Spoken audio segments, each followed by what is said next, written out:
Hello दोस्तों। तो आज हम जानेंगे हिंदी की एक प्रसिद्ध कवयित्री महादेवी वर्मा के बारे में। महादेवी वर्मा को छायावाद के 4 स्तंभों में से एक माना जाता है। ठीक है। सबसे पहले इनका जीवन परिचय। इनका जन्म हुआ था 26 मार्च 1907 में और इनका उपनाम था आधुनिक युग की मीरा। इन्हें आधुनिक युग की मीरा के नाम से जाना जाता था। महादेवी वर्मा को हिंदी के विशाल मंदिर की वीणा पाणी भी कहा जाता था। महादेवी वर्मा की कुछ महत्वपूर्ण काव्य कृतियों के बारे में जानेंगे अभी। महादेवी वर्मा की कुछ महत्वपूर्ण काव्य कृतियाँ जैसे निहार, रश्मि, नीरजा, संध्या गीत, यामा, दीपशिखा, सप्तपर्णा, प्रथम आयाम, अग्निरेखा, आत्मिका और परिक्रमा, ये इनकी कुछ महत्वपूर्ण काव्य कृतियाँ हैं। जो इनकी एक काव्य कृतियाँ हैं यामा के लिए इन्हें ज्ञानपीठ पुरस्कार मिला था 1982 में और यामा की रचना इन्होंने की थी 1940 में। महादेवी वर्मा कृति सप्तपर्णा में ऋग्वेद के मंत्रों का हिंदी काव्यानुवाद संकलित है।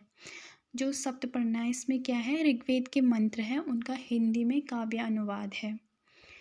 महादेवी वर्मा की ब्रजभाषा और आरंभिक खड़ी बोली की कविताओं का संकलन सन 1984 ईस्वी में प्रथम आयाम शीर्षक से प्रकाशित हुआ।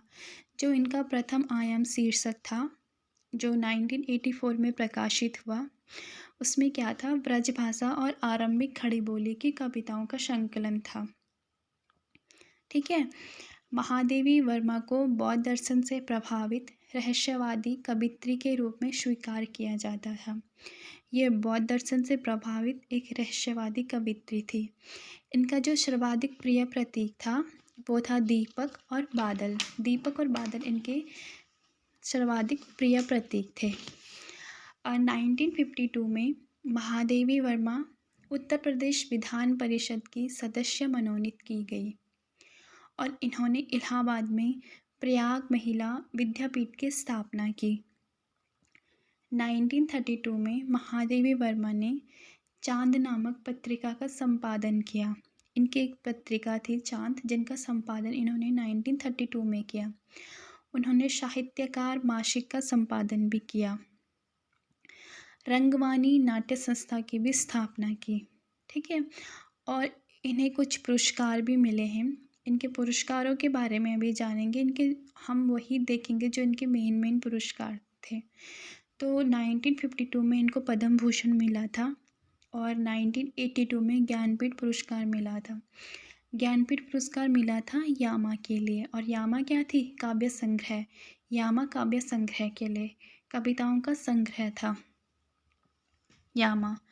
1988 में इनको पद्म विभूषण मिला था।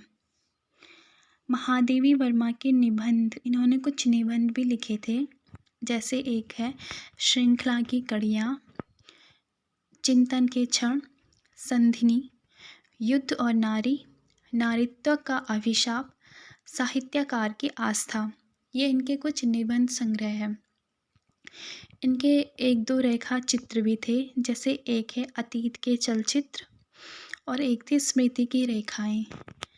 और जो स्मृति की रेखाएं हैं, इसमें इसने भक्ति नाम का एक कैरेक्टर था जो काफ़ी फेमस हुआ। तो इसने इसमें इस भक्तिन की कहानी बताई है इस स्मृति की रेखाओं में। संस्मरण एक है, इनके कुछ संस्मरण हैं, जिसमें एक है पथ के साथी, स्मृति चित्र और मेरा परिवार। भक्तिन एक संस्मरणात्मक रेखा चित्र है जो कि स्मृति की रेखाओं में संकलित है। थैंक यू सो मच का दोस्तों। अगर आपको यहाँ वीडियो पसंद आती है तो मेरे चैनल को लाइक करना, शेयर करना और सब्सक्राइब करना। और ऐसे ही जानकारियों के लिए मुझे सब्सक्राइब करना।